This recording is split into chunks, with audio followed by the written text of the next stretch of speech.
Let's talk about 4 ways to sound more American when you speak English. Have you ever been watching an American movie and thought, wow, I wish I could sound like Tom Cruise?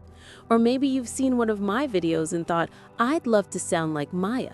Well, today, I'm going to give you some tips to help your pronunciation sound more American. And by American, I mean the accent of the United States. But before we dive in, let's answer an important question. What exactly is an American accent? People in the US speak in many different ways. So here, I'm talking about the most general American accent, the kind you hear from news reporters or in Hollywood movies. When you think of Tom Cruise, that's the accent I mean. I'm not talking about a New York accent, a Southern accent, or a California accent. I'm talking about standard American English. Of course, if you want to sound more American, it's also important to use American expressions instead of British or Australian ones. If you want to see some differences between these, check out the playlist I'll link here and in the description.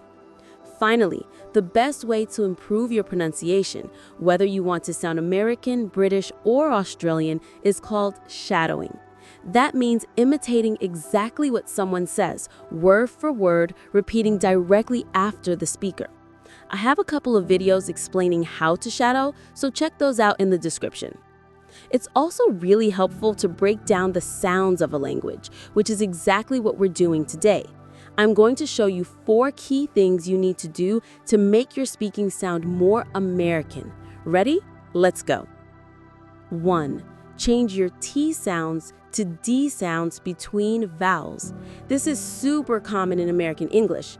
When a T is between 2 vowels, it often sounds more like a D. Here's a sentence with a lot of examples. Dan. In New York City, he wore an exciting sweater because that always made him sad.